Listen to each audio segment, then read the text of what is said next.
Ja, beleef Kerkgouw Televisie had heel vaak onderwerpen over Kerkgoudse ondernemers, ook over de vie, gezonde onderwerpen. Nu gaan we, denk ik, een beetje een combinatie. Ja. En voor jullie het gaan over miner energy. Je ziet het hier op de deur staan, de blikjes. Misschien kennen jullie het ook al, dat is enig wel. Dat is voor het hoofd, ja. Maar ook misschien in de hoofdvloer nog niet. En dan is dit toch wel een uitgelezen kans voor Michiel Dekkers en Gisela Deberts. Michel Master. Michel. Wat zei ik dan? Michiel. Ja, dat is verkeerd. Nee. Michel Dekkers en Gisela Deberts van Miner Energy. Klopt. Welkom. Ja. Dank voor de uitnodiging. En nou ja, wat zijn het voor BN-man, wat is het? Het is een drankje natuurlijk, het zit in een blikje. Dus, ja, het is de eerste echte natuurlijke energy drink. Ik denk dat voor een jaar of 3, 4 jaar het samen zijn komen en je zou dan voor willen je het, voor moeten je het. Van hoe is mijn optiek wordt dat ik werk bij Vrumona en ik zorg dat het een redelijke kentering wordt naar de suikervrije frisdranken. Ja. Ergens later zal dadelijk vertellen wat hem zijn rol in het Janse verhaal is. Maar voor zorgen dat vooral in die energy drinks, dat daar wordt veel geïnnoveerd, maar wel op een manier waar we hier niet hingerstongen. En toen dachten van ja, weet je, onze kennis bij je raven en voor jullie het nooit. Ja, en wat wordt daar wordt u niet hingerstongen? Dat er juist veel grote bedrijven die zeggen van maken de categorie gezonder, maar ze maken het gezonder door dat suiker eruit te halen en dan zie je zoeten met zoetstoffen en dan voornamelijk chemische zoetstoffen. Ja. En in onze optiek maakt ze dan niet het drankje gezonder, maar brengt ze misschien nog wat meer ellende in het lichaam dan mensen gewoon met normale suikerswerks. Dus ja, ik ga doen van hoe mijn sales en van hoe mijn netwerk je acteert en er geslaagd van hoe hebben zijn rol. Ja, ik kom uit de gezondheidszorg, praktijk voor fysiotherapie in Kerkgouw. En ik heb me eigenlijk gespecialiseerd in voeding. Ja. En eigenlijk in die hoedanigheid een goed recept ontwikkeld. Dus eigenlijk door middel van natuurlijke ingrediënten te combineren. Ja. Die we eigenlijk in de orthomoleculaire geneeskunde gebruiken. Eigenlijk van ons door een concept te bedenken om op een natuurlijke manier een gezonde variant van de overige energiedranken op de markt te brengen. Ja, maar is dan samen wat zijn dan de hoofdbestanddelen die dit de energie gezonder maken wie ander?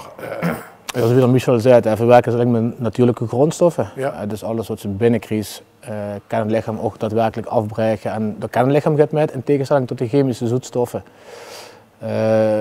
Ribose is een van de hoofdbestanddelen in het drankje. Dat is eigenlijk een lichaams-eigen suiker. En die holt het lichaam uit verschillende groentes en fruit. En daar kan ze eigenlijk meteen energie mee vrijmaken in het lichaam. En het schone ervan is dat energie werd vrijgemaakt omdat die ganse spijsvertering gaat aanzetten, wat normaal wel gebeurt bij de suikers. Ja. Dus je geeft eigenlijk middels een shortcut eigenlijk energie in het lichaam induwen. Nou, daarbij hebben we guarana toegevoegd. Guarana is eigenlijk een natuurlijke bron van cafeïne. En cafeïne is wel een bekend product natuurlijk. Ja. En het schöne is, wanneer je die samenvoegt, dus die ribose samen met de guarana, krijg je eigenlijk de voordelige effecten van de cafeïne, dus de helderheid, goede psychische gesteldheid, de energie.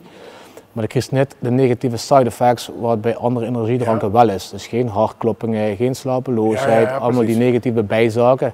Als het niet. En wat ze hadden is dat, kijk, vaak zagen ze, kijk, een energy drink is simpel, dat is suiker en cafeïne. Maar wanneer ze er suikerdroes holt, dan had ze eigenlijk geen energiedrankje meer, want dan had ze gewoon een cafeïnedrankje. Ja.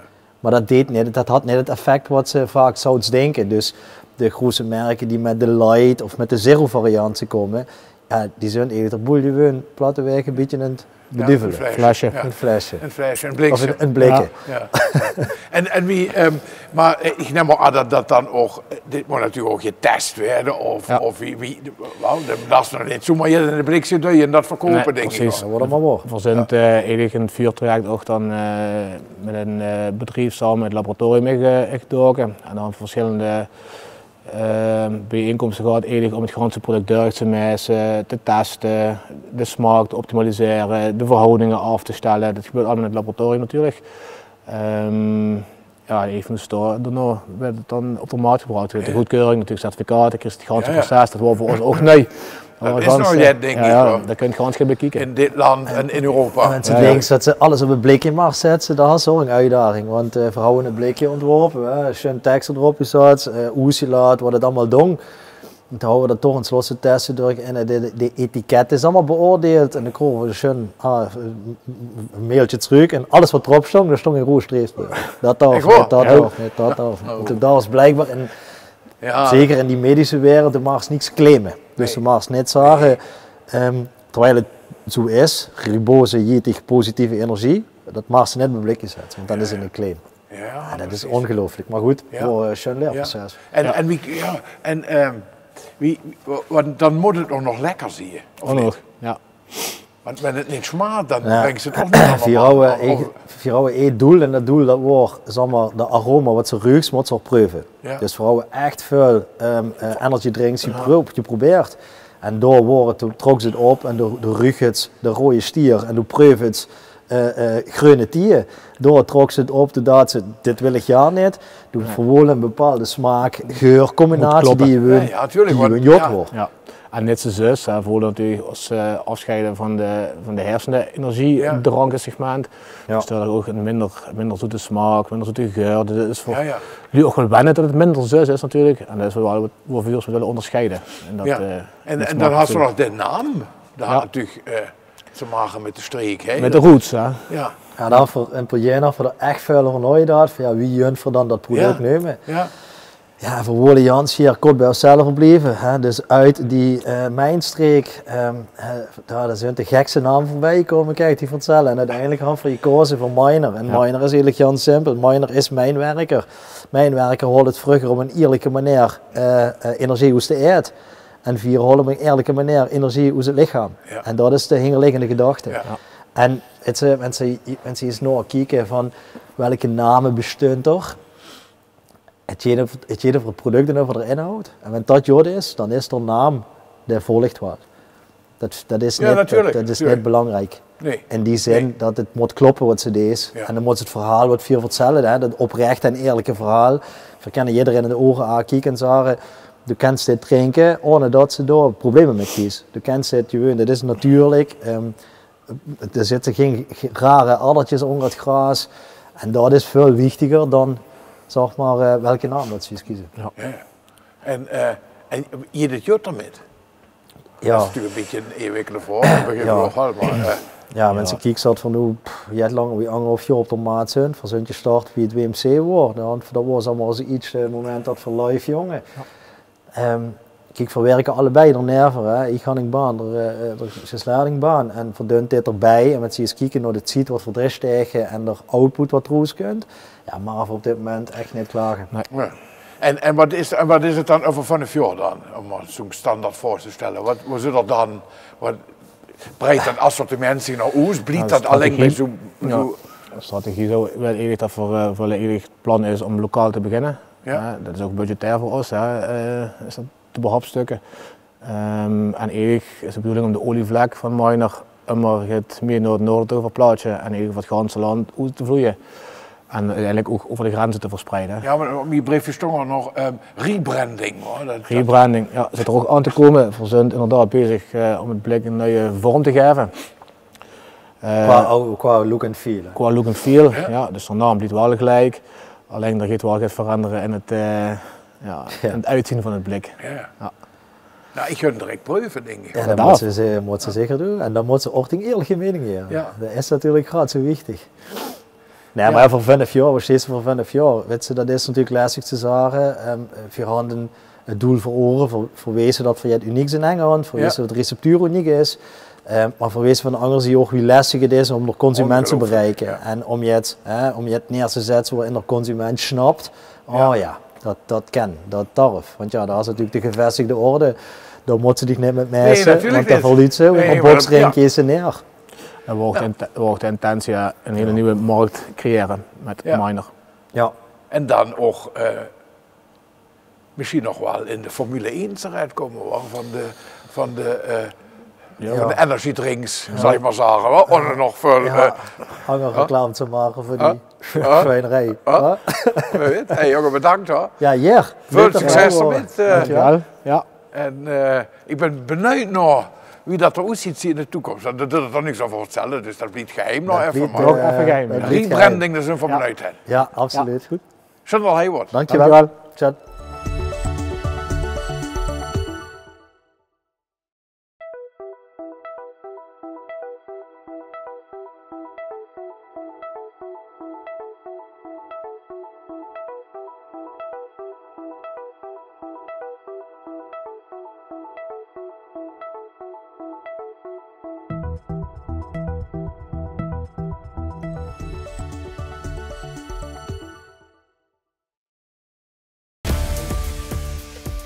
Blijerij Nulland.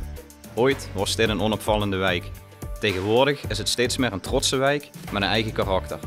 Ook in het Roldukerveld wordt er hard aan de weg getimmerd.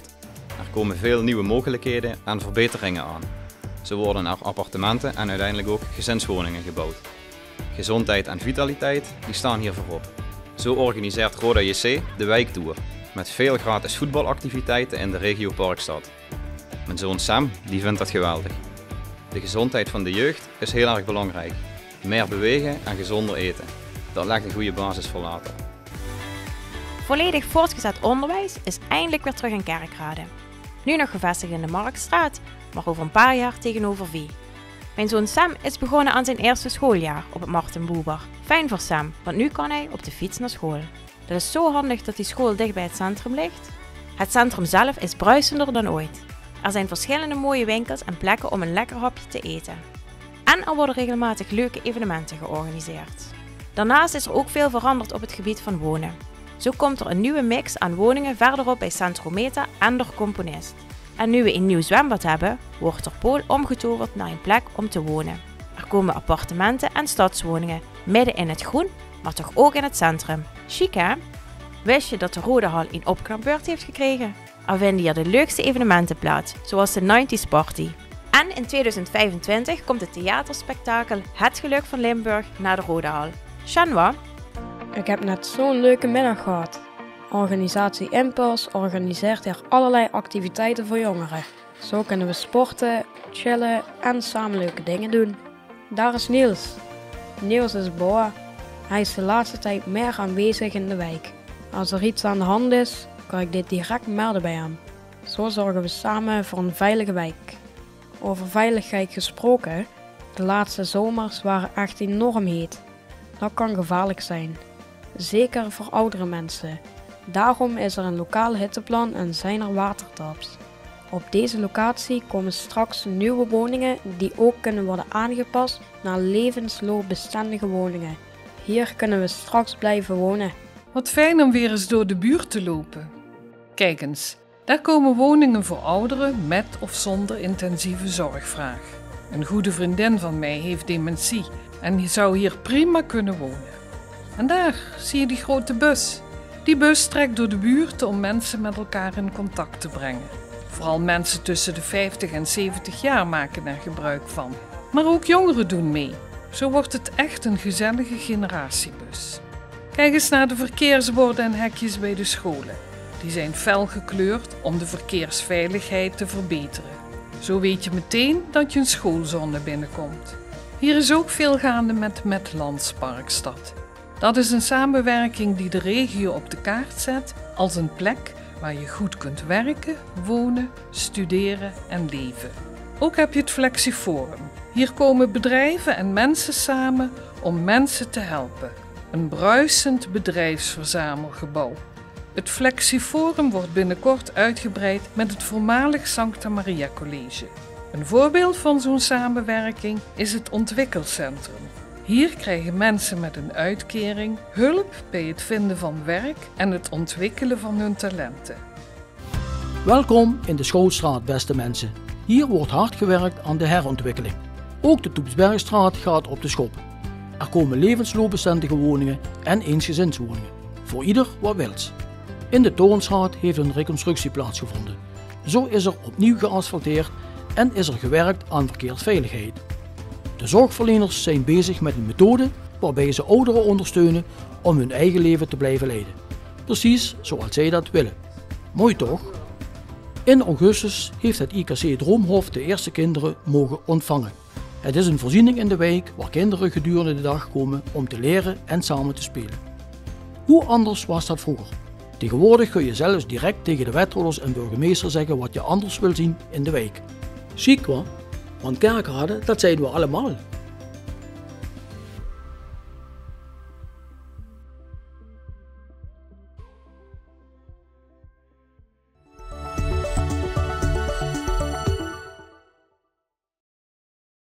Wer kent er maar niet in Egelser?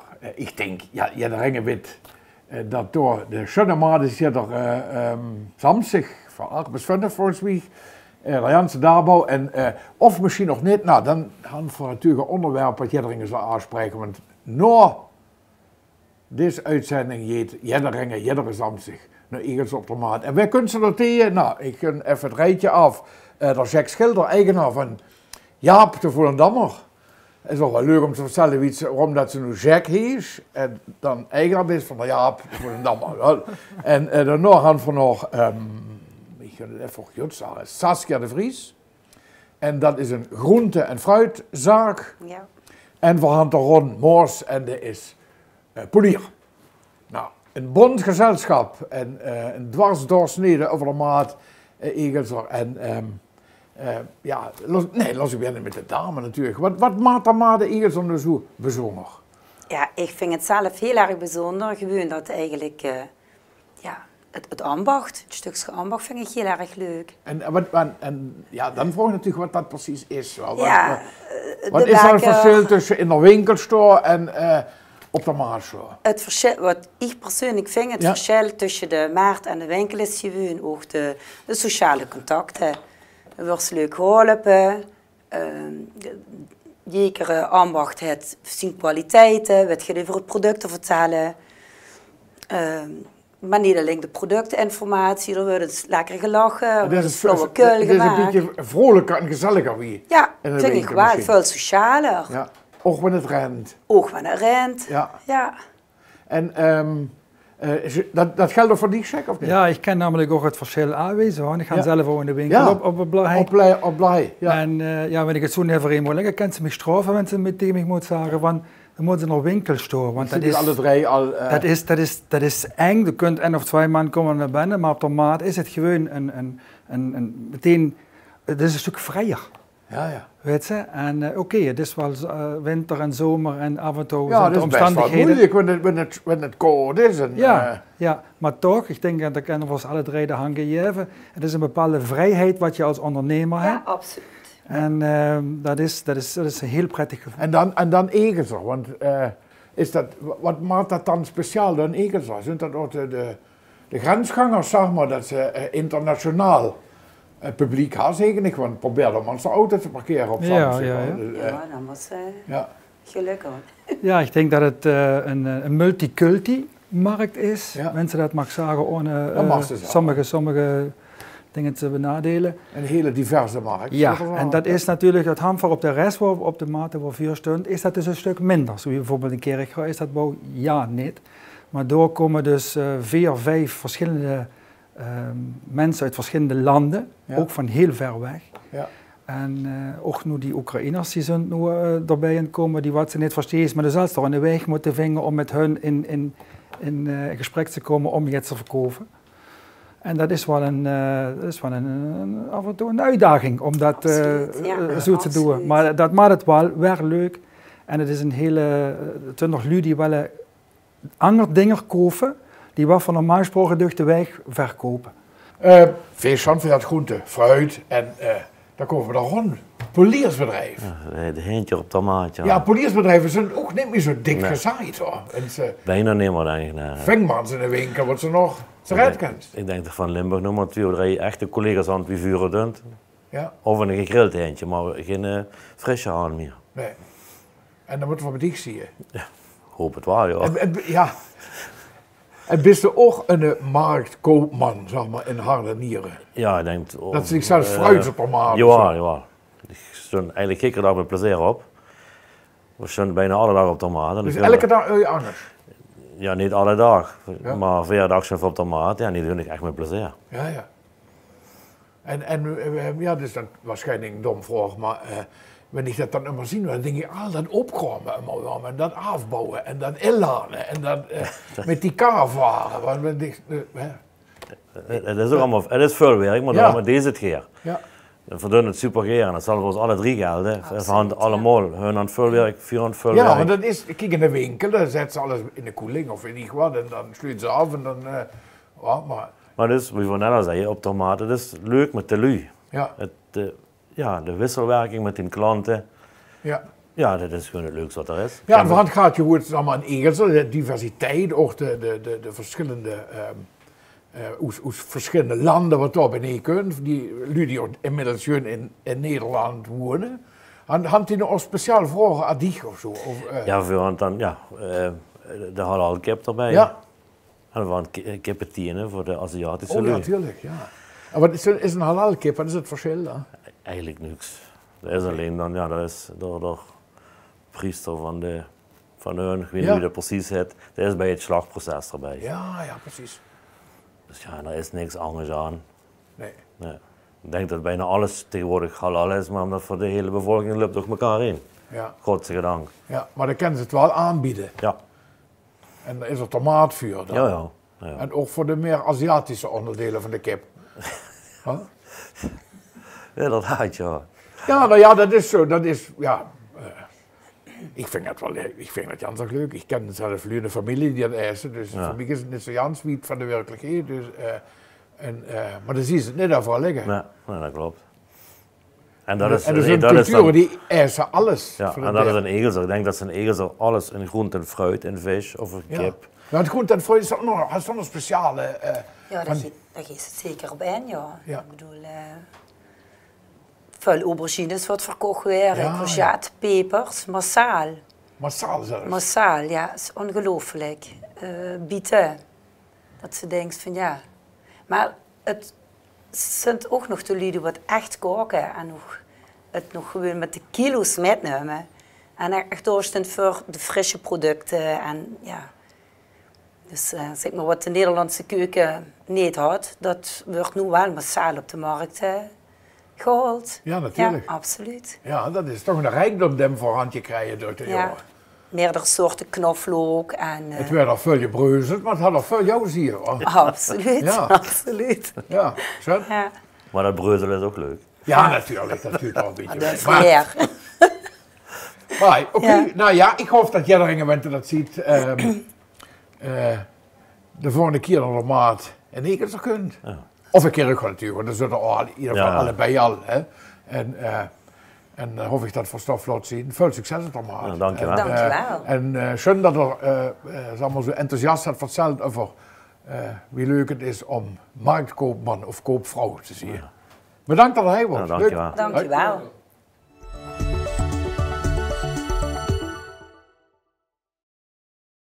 Zie je deze stad? Een karakteristieke stad in het zuiden van het land, waar je van alles kunt beleven. Van de prijswinnende Gaia Zoo, tot de Leisure Dome, tot de botanische tuin. Met een rijke geschiedenis of juist Jans modern. Een plek met innovatieve projecten, wie, Superlocal, Roldukerveld en tiny houses. Volle bedrijventerreinen en sfeervolle evenementen. Het thuis van de Kerkradenaar. Iemand van niet zeuren, maar hard werken. Een tikkeltje eigenwijs, muzikaal en soms een beetje gek. Maar bovenal stoots op Kerkro. Zo vermarkten we Kerkrade niet alleen, maar samen met onze 45.000 ambassadeurs. Maar waar komt die trots vandaan? Dat vragen we de inwoners zelf. Ik ben trots op Kerkrade vanwege zijn prachtige groene omgeving. Dat toont echt de kracht in de regio. Ook ik ben trots op Leef Kerkrade, omdat de gemeente extra aandacht geeft voor gezondheid en vitaliteit in onze stad. Kerkrade is niet voor niets het schoonste op de wereld om te wonen, te werken, te recreëren. Natuurlijk, ik ben Kerkruidser. Ook kunst en cultuur zijn een belangrijk onderdeel van Beleef Kerkrade in onze stad. Beleef Kerkrade verdient het om te winnen omdat dit een stad is met best veel vooroordelen, maar heel consequent heeft de gemeente ervoor gekozen om te laten zien wat de stad wel te bieden heeft, wat de stad te beleven heeft. Beleef Kerkrade. De reden waarom Beleef Kerkrade de prijs moet winnen, is omdat ze mij en andere ondernemers altijd steunen. Beleef Kerkrade verdient dit omdat ze buiten de lijnen durven te kleuren en dat maakt mij heel trots als Kerkradenaar. En als ik Kerkrade heel kort moet omschrijven, dan is het cultureel en groen. Samen. Eenheid. Verrassend en veelzijdig. Chic. Muziek. Die trots, dat was lang niet vanzelfsprekend. Dag in, dag uit maken we de Kerkradenaar en de mensen ver daarbuiten steeds trotser op deze bijzondere, karakteristieke stad, Kerkrade.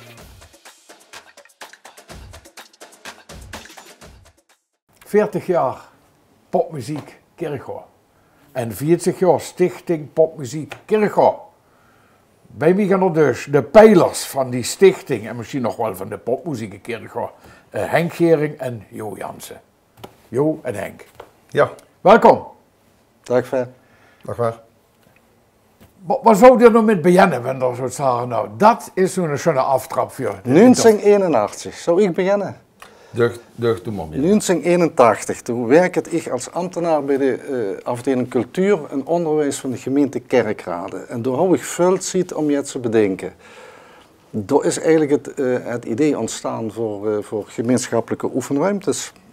En 3 jaar later, nee 2 jaar later, 3 jaar later, was dat realiteit. Met dank aan wethouder Bok. Ja, wethouder Bok. En toen hebben we voor 15.000 gulden menge gekregen. Subsidie. Aan subsidie? Om de ruimtes in Drieviegelstraat op te knappen. Dat hebben we allemaal zelf gedaan. Ik vulde het glas gewoon nu nog, verschrikkelijk. En wat apparatuur te kopen. En toen hebben we er gerepeteerd. En dan mocht je tegen me overnemen. En toen? Ja, en dat is een op wie we zitten, Pis. Wordt ze ook ambtenaar bij de gemeente? Nee. Ik ben vrijwilliger. Ja. Ik ben maar 1 jaar ambtenaar. Ik ben door jongens eruit komen, weet je, bij met een blauwe mondig. Maar wel een muzikus? Ja, ik speel het gitaar, ja. Gitaar? Allebei? Ja. Alle jaar basgitaar, ik gitaar. Ja. Maar, ja, weet niet eens wat je weet, 2000, boah. Ja, wanneer het nu 40 jaar besteedt, dan is het... Ja, althans, ja, de stichting niet, maar wel... Dat heette toen een muziekcollectief. Ja, het was muziekcollectief Kerkrade. Muziekcollectief Kerkrade, weet je. En die jaren moet dat nog met een kaars. Yes. Genau. En dat had zich zo al die jaren zo doorgetrokken, snap je? En toen zitten we dus op die 40 jaar. Ja, en wat is dan, zeg maar... Verzund in principe toen je geruid vanaf de Drieviegelstraat. Van 1 ruimte naar 2 ruimtes. Ja. Ja, en dan zijn we naar de campus moeten verhuizen toen dat ziet. Omdat het gebouw, dat jongt hele vlakte. Ja, dan zijn we naar de campus eruit gekomen in 2000, vanaf 2006. Wie de campus toen geopend is. Ja, en de jonge Torfout. En de jonge Torfout, en dan moeten we de Overroes en dan zijn we door het Janse Parkstad. Je meandert. Ja, je meandert, ja, van Hoensbroek, Hele Hei, de Oude Hoedkerk en de Heelus. Ja. Nou, volg je het was wel gemütlich. Het was wel gemütlich. En nu in het flexievorm terug. En nu verzint dus met 2 oefenruimtes zo goed gegaan en met 5 oefenruimtes terugkomen. En dit is momenteel de grootste oefenlocatie van Limburg. Hoeveel bands? Er zitten er 40 vast te repeteren. Serieus? Dus je hebt vaste blokken. En het zijn die komen incidenteel even binnen. Want zijn repetitie nu die gaan. Ja, dus dan kan ze die ruimte incidenteel huren, structureel. Ja, structureel zit wel, ik moet zeggen dat de weg, dat zit allemaal knapsevol. Ja. En de kent allemaal die bands, kent ze dus hier, op ons jubileumfeest. Ja, precies. Dat zelf wat dan nu wisten dan.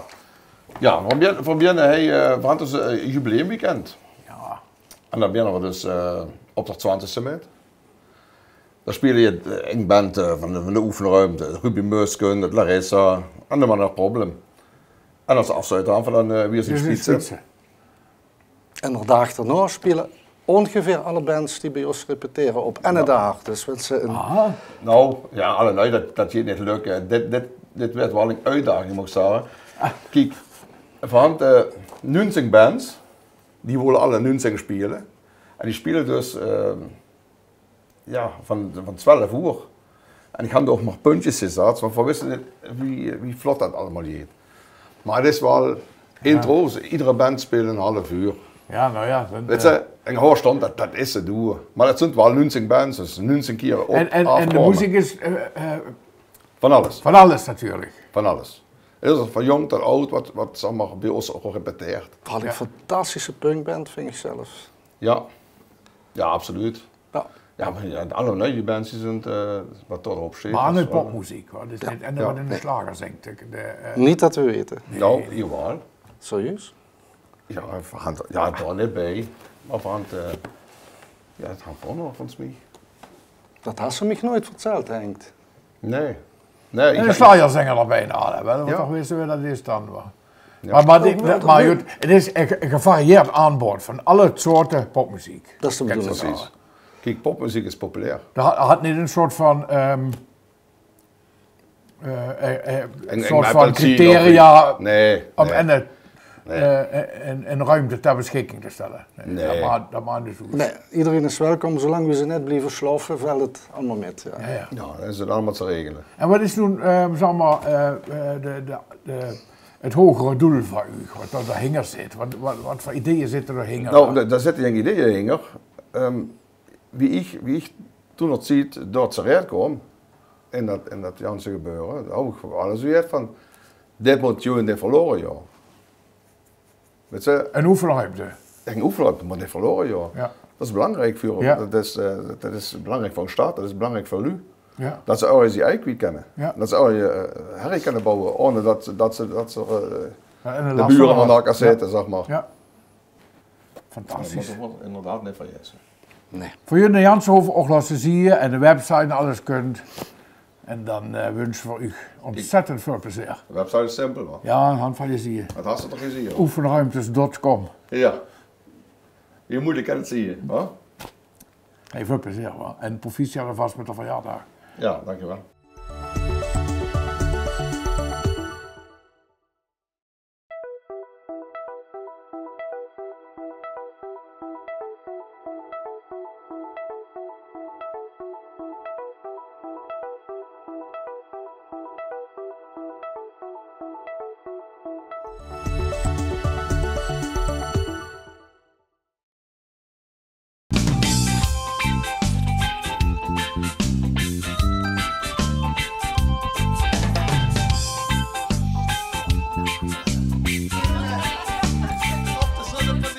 Het had mich ganz te pakken, het liet mich nicht mehr los. Ich bin da ganz kaputt van, denn jetzt seht mich, dat ich muss. Ich stand op Springen, ich stand op Knappe, küld ich min Rechnung mehr losse Sacke. Ich stand op Springen, ik stand op Knappe, dezelfde God te kakken. Ik loop jetzt door het zemmer, maar het dansje vuurde duur. Zo jeet dat bij mich immer, het jaas dat is te duur.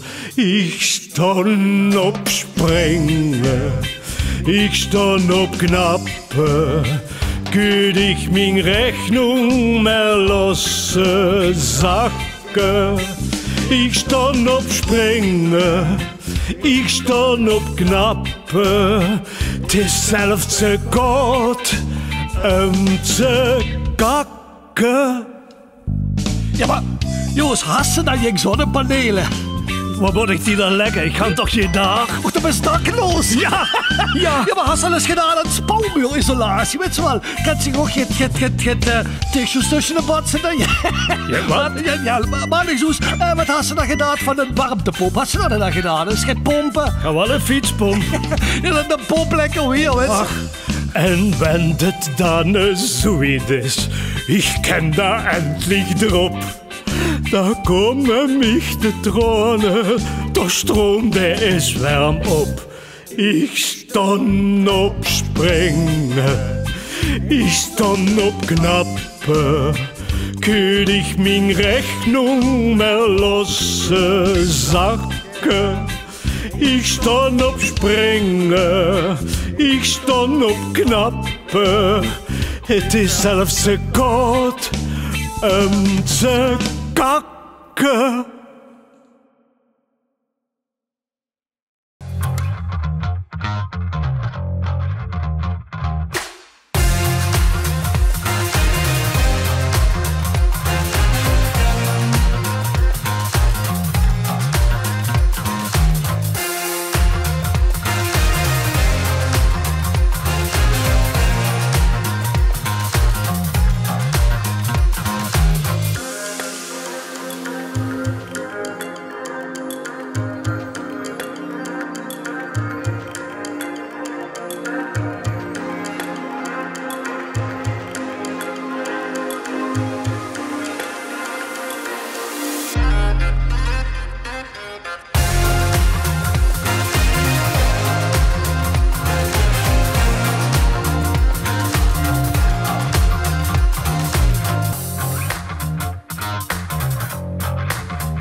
Klangstad Kericho, ook allemaal zo'n onderwerp in deze Beleef Kericho televisie.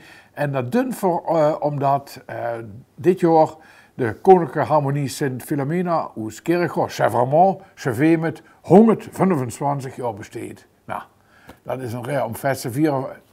Daarom is Uilshoven Joost Pauwbeek is voorzitter van de Harmonie. Ik moet even zeggen Joost Pauwbeek. Ja, dat stemt. Met eng. En Huub Piermans, voorzitter van het jubileumcomité. Precies. Nou, dat betekent dat we de richtige lui aan de dus gaan om eens te vertellen over die schichten natuurlijk, een klein beetje, maar ook van wie heet dat fester hier. Want dat begint al erg vlot. Ja. Jo, vertel eens, ja, zo'n dwarsdoorsnede waarvan 125 jaar. Ja, 125 jaar.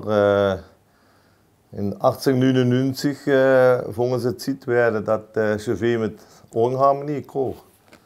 En onze Schuster Wechseler had zich een paar man bij neergezet. En die zijn toen de harmonie gestart met een kleine groep.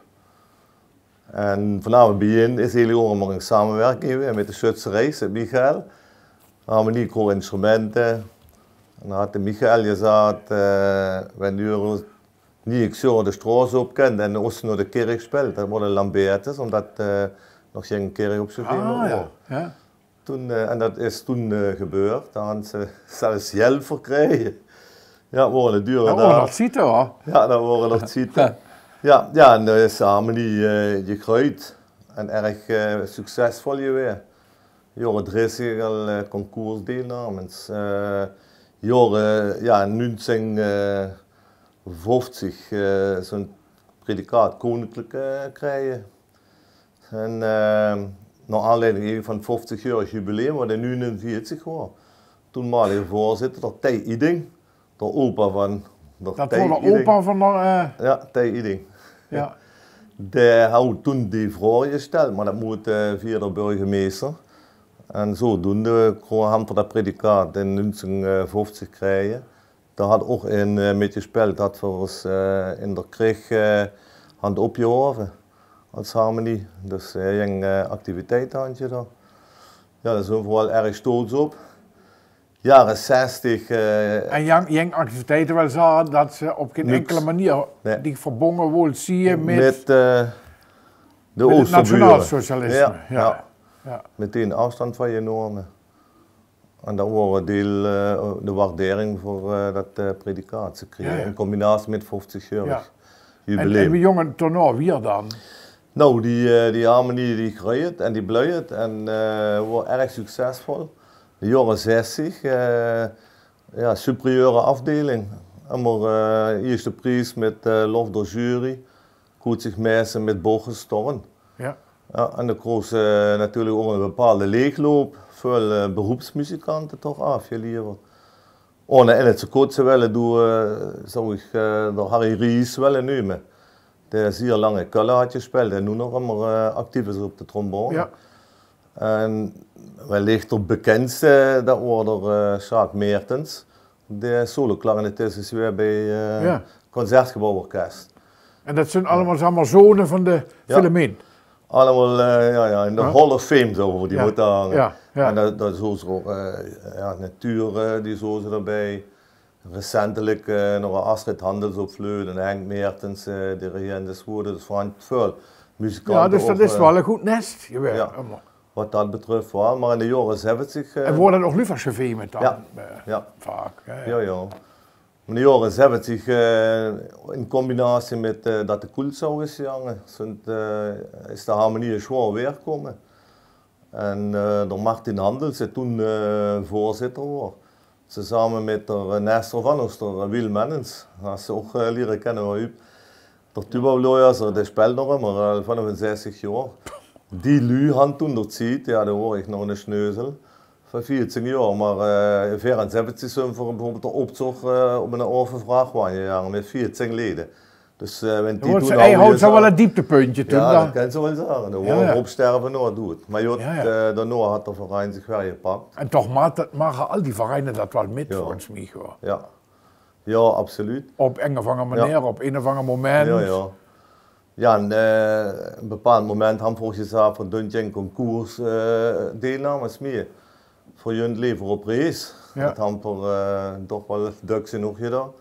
En het applaus van de lui, dat is eigenlijk wie de punt op het concours voor ons. Ja, dat is een bepaalde keuze die het maakt.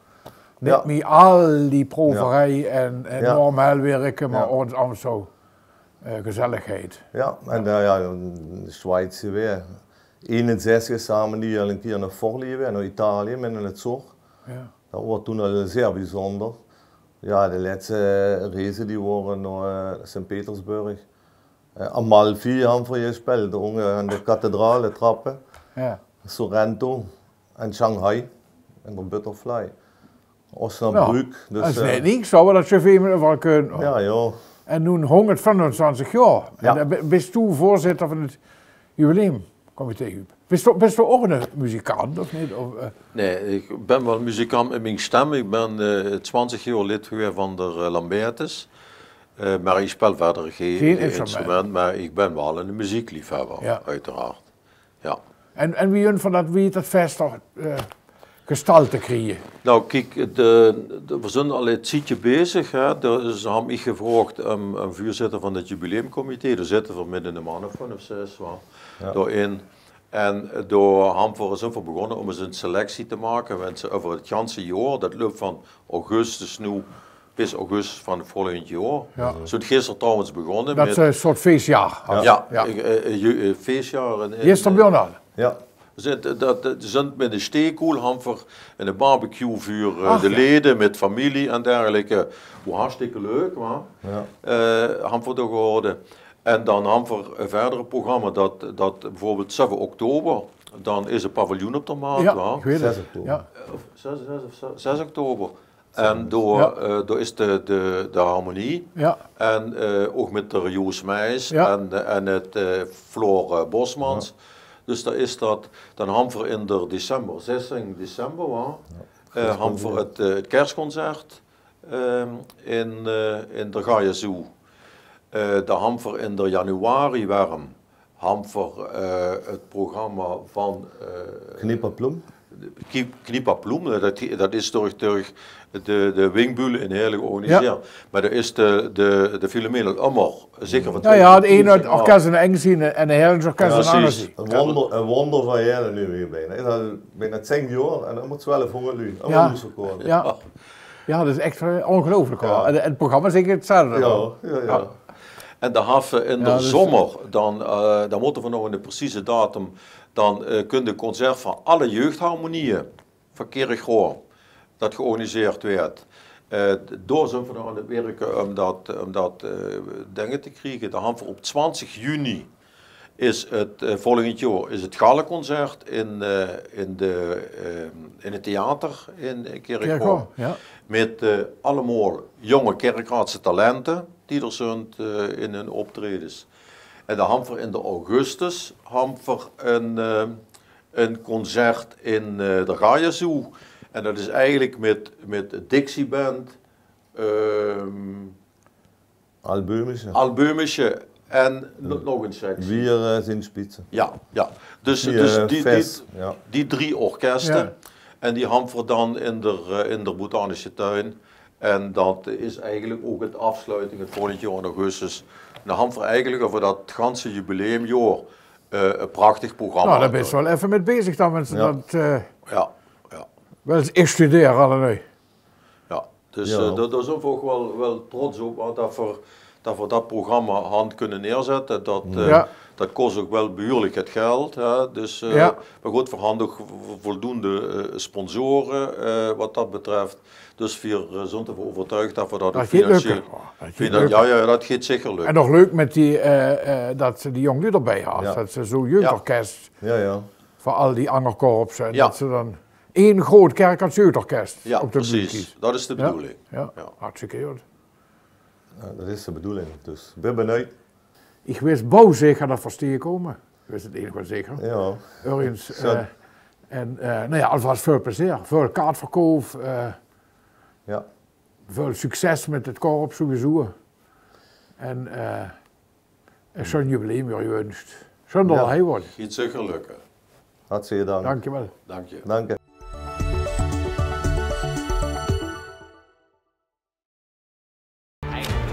Roda. Een club met een geschiedenis. Doelpunt heel vroeg in de wedstrijd. Een gevoel. Een passie. Echte koempels. Vriendschap en vreugde. Winnen of verliezen. Jij bent een supporter. Jij bent erbij. Bestel nu je halve seizoenkaart op www.rodajcseizoenkaart.nl.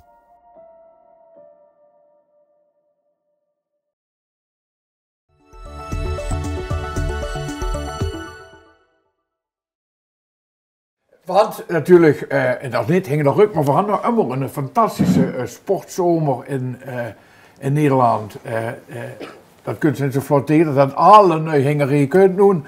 En we hadden ook 2 Kerkraadse toptalenten aan de dus. Dat is natuurlijk erg leuk, want Beleef Kerkrade is natuurlijk niet alleen over wonen en leven en de economie, maar ook de gezondheid vie. En daar moet ze ook aan sport toe. En dat doen we ook allemaal. Nu van 2 top-wieler-talenten, dat klopt? Ja.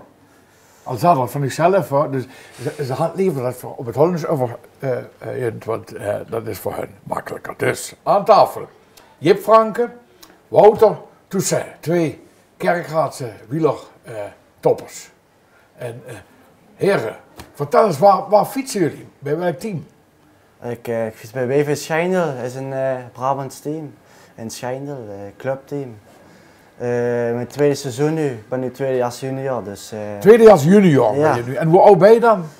17, 18 jaar. 17, 18. Ja.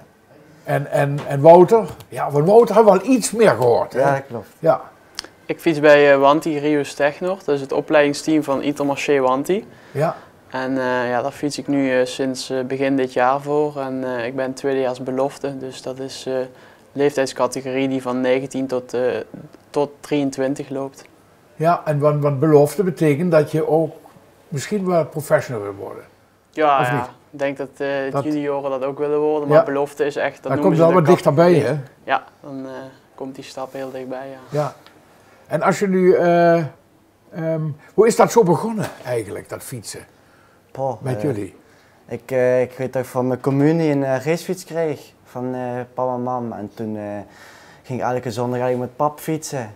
Oh, die deden het al? Ja, die deden het al. Die fietsen altijd wel veel toen. En toen ben ik met pap gaan fietsen en toen zei ik tegen pap, nou ik wil ook wel wedstrijden gaan rijden. Heb ik me aangemeld bij de club, TWC Masterstar was het toen. En zo ben ik eigenlijk vertrokken met wedstrijdrijden tot nu. Zo vroeg al? Ja. Maar je krijgt natuurlijk niet zomaar een fiets, een racefiets op je communie. Daar moet dus iets aan vooraf gegaan zijn. Dat betekent dus dat je vader al deed en je het graag wilde. Ja, ik zag bijvoorbeeld het fietsen en je ziet natuurlijk de Tour op tv als klein jongetje natuurlijk en dat vind je natuurlijk mooi. En ja, dan krijg je een racefiets en dan vind je het toch wel heel erg leuk om blijf je mee doorgaan. Ja. Ja. En jij, Wouter, hoe ben je ooit begonnen? Hoe kwam dat? Ja, ik moet ook zeggen, als kleine jongen vond ik fietsen ook altijd al heel interessant en leuk. Ook voor mijn communie mijn eerste racefiets gekregen. Alleen, ook al? Ja, alleen toen vrij snel gevallen en toen was het, ja, je gaat of door met voetballen of fietsen. Toen doorgegaan met voetballen. En ik denk in 2020, toen corona kwam, toen kwam een beetje het voetbal stil te liggen. En ja, toen maakte ik eigenlijk de keuze om een beetje recreatief te gaan fietsen. Mijn eerste fiets gekocht en ook toen met Jip een paar keer gaan fietsen, want die kende ik ook nog van de voetbalschool op zondagochtend vroeger. En ja, zo ben ik eigenlijk pas in het fietsen gerold. En, ja, eigenlijk dan wat later weer dan? Ja. Dat het wat serieuzer. Ja, wat later. Altijd gevoetbald, dus... ja. En hoe combineer je dat dan? Hè? Want het is nog niet je dagelijkse bezigheid. Hoeveel uur besteed je dan aan fietsen per dag? Per dag, ligt eraan welke training je hebt, maar ik denk een gemiddelde trainingsweek is tussen 15 en 20 uur ongeveer. Ja. Verschilt ook een beetje per renner natuurlijk, per leeftijd, ook per wedstrijd, wat je voorbereidingen zijn natuurlijk. Geldt ook voor jou ongeveer? Ja goed, ik ben 2 jaar ouder dan Jip, dus dan komt er weer een stapje bij en dan maak je steeds meer uren op de fiets. Dus bij mij zit het ook zo net, meestal rond boven de 20 uur. En het ligt er ook aan je koersperiode. Als het druk is, dan ga je natuurlijk wat minder trainen, wat meer koersen. En in de zomer dan train je relatief minder, maar dan ligt de intensiteit natuurlijk wat hoger. Maar ja, precies. De winter maak je vooral de uren op de fiets om die basis op te bouwen. Ja. En als je dan zo afdaalt met 60, 70, harder misschien nog? Ja, dat is natuurlijk wel eng, maar als je in een peloton zit en je weet hoe het peloton werkt, dan kan er niks geks gebeuren. Kijk, als iemand uitwijkt of zo, of 1 keer hard rent, kijk, dan is het natuurlijk wel gevaarlijk. Maar als iedereen niks geks doet in een peloton, kan eigenlijk weinig fout gaan. Hebben jullie wel eens een flinke schuiver gemaakt, Wouter, of niet? Ja, zeker. Ja? Ik herinner me nog een van mijn eerste koersen die ik reed in Frankrijk. Toen viel ik 2 keer in een etappe. En toen lag ik meteen in het ziekenhuis daar.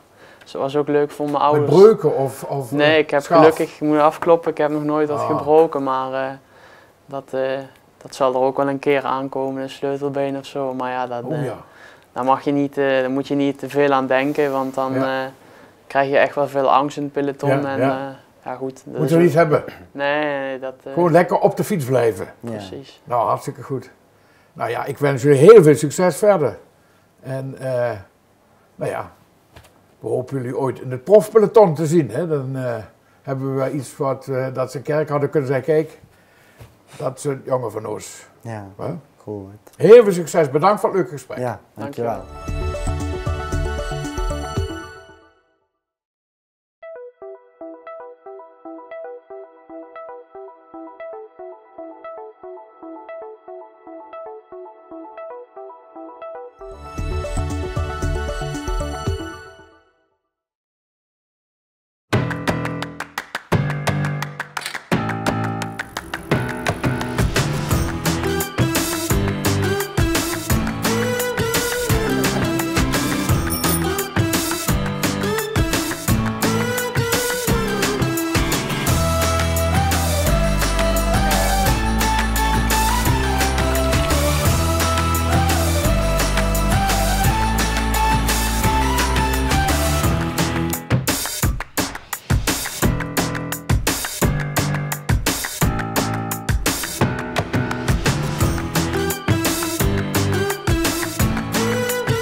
Ja, zo wie dat wist, we er vaker kijken naar dit programma, doen we aan het einde immer een rondleiding door de plek waar we zitten. We zitten al, gaat ziet natuurlijk in het burgerchef en kantoorchef en nog veel langer diensten. Durrenberg in Kerkrade op de Maat. Ja, is dit de Maat of is dit de Nee, de Neerspringstraat. De Neerspringstraat natuurlijk. En dat dus. Er nog allemaal, al zijn ze wel met zietje op, maar nog allemaal stootse eigenaren van de winkel. Ja. Thea en Harald. Stemt je nou? Wat? Ja. Ja. Dan straalt het nog richtig, er zit nog richtig daarbij het lager. Ja, ja. Is het de bedoeling dat we blijven lagen? Hoe lang is dat op?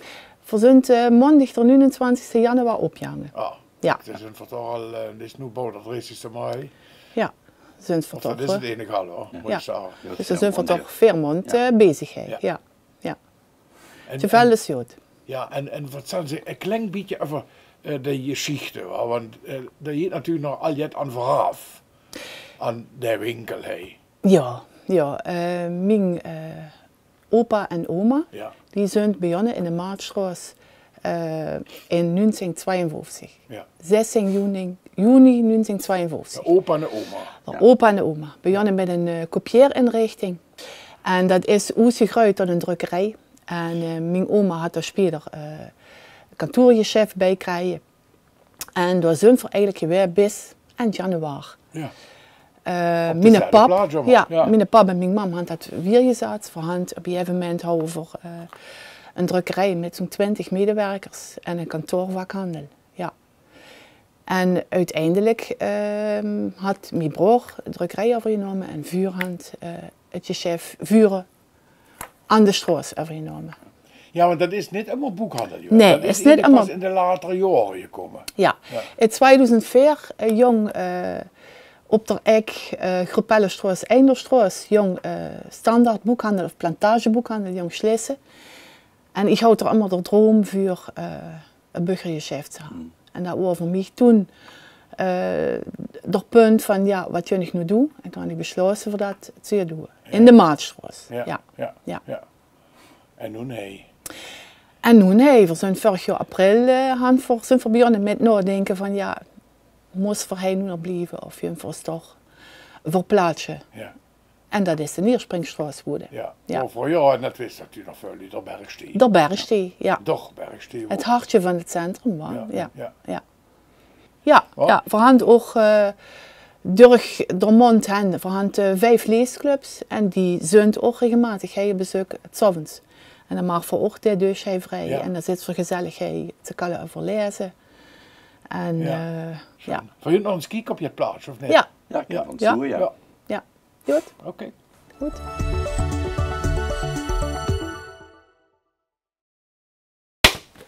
Wat steun van Thea? Ik zie het natuurlijk maar. Ja. Doe maar dit is natuurlijk eigenlijk wel de kern van de zaak.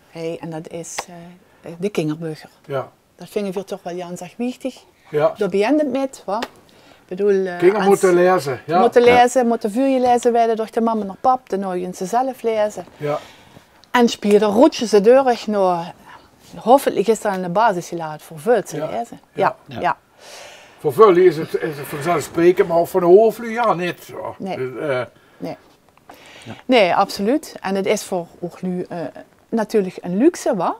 Ik bedoel, zelf een boek geld. Ja, zeker. Is toch wel dan zoals wie de bibliotheek, wat? Ja. En zijn er toch activiteiten voor kinderen? Ja, voor hand natuurlijk de kinderboekenweek. Voor hand immer eng school. Die maakt de etalage daar. Dit jaar is dat basisschool De Schakel. Nee, niet De Schakel, de Spoorzoeker. Ja. Vorig jaar wordt De Schakel. Nu de Spoorzoeker kunt hij de kinderboekenweek etalage maken.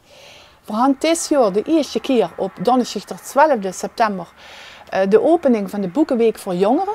Aha. Dat is speciaal voor docenten en leerlingen. Is dat ook landelijk? Of, Dat is landelijk, maar het is de eerste keer dat hij eigenlijk in Parkstad het ook georganiseerd werd ervoor. De aftrap met Chinook Thijssen, Michael Reefs en het Melanie van de Peut. Dat zijn 3 gerenommeerde schrijvers voor young adult. Ja. En dan hebben we En wij spelen gaan voor avond voor de juffen en meesters. Ze ook schrijveren, doen voor juffen en meesters inspireren om het leesonderwijs aantrekkelijk te maken. Ja. En dat is ook allemaal druk bezocht. Mensen moeten voor op een gegeven moment zeggen, jongen, het is vol de tjenen meer. Ja. Ja. Ja, hartstikke zin nog. Dat is een behoorlijke verzameling. Ja. Aan kinderburgsa. Zo leuk allemaal. Ja. Ja. Ja. Steun bij de tijdschriften houden. Ja. Dat is een moeilijke business tegenwoordig. Hoor. Absoluut, maar u had ze nog. Iets wat ze ook erbij moet, vooral voor de iets oudere lezers, vooral de Duitse blijven. De Duitse, oké, steunen ze nog allemaal, de nieuwe post, de moet van alles op de hoogte blijven wat daarin zo deed in de business. Zien ze nog lekker heen, vroeger. En ze bestond nog allemaal. En die zijn nog niet voedsel, denk ik. Die zijn nog niet voedsel, denk ik. Daar had ze nog de echte klanten voor. Ja. Alweer net door is, dan is het ook weer het spannende moment aan de balie. Wenskaarten, je kent voor alles zijn. En nog natuurlijk is ook nog erg in terecht. Ja, we zijn bij het boekgeschäft Durenberg, zo noem ik het allemaal in het plaat. Maar dit is een bankfiliaal. Ja. Wat? Ja. Virant hij is servicepunt van ING en hij helpen voor dus lu met bankzaken. En voor dus ook de lu helpen met digitaliseren. Dus ze kunnen hij er appje installeerd krijgen. En wanneer ze problemen ermee hand, kunnen ze ook ermee terugkomen. Dus, ja, want bankfilialen handvereniging niet meer. Hoor. Nee, Wat je even naar het loket kan sloven en die losse helpen, dat bestaat niet meer.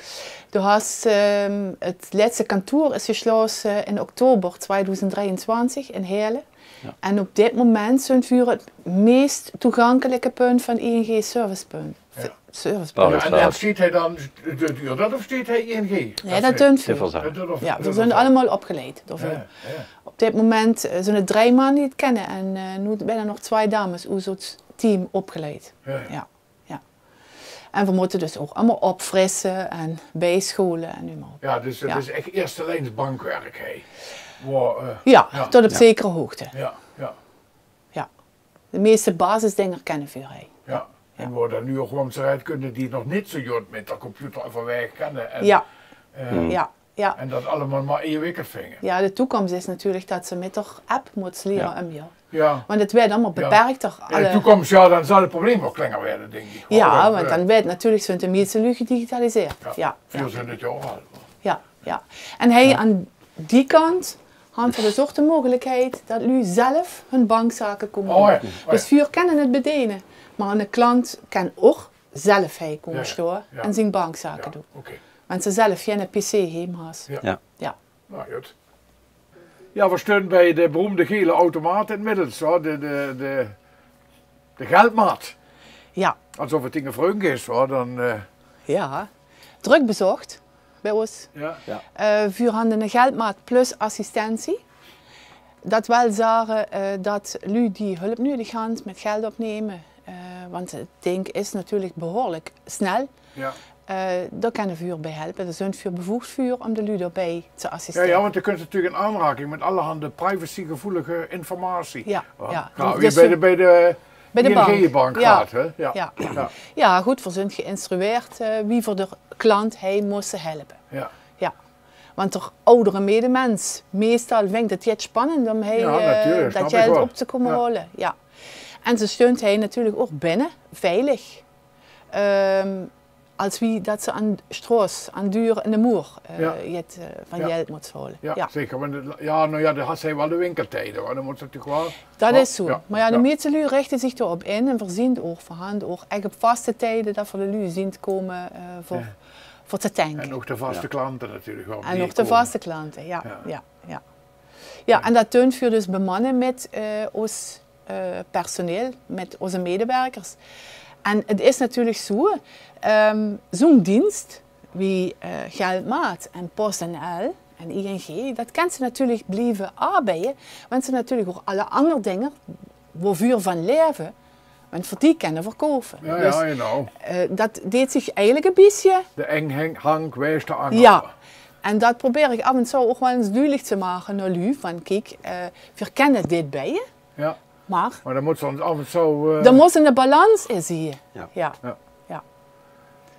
Ja, nou, een hele gevarieerde winkel.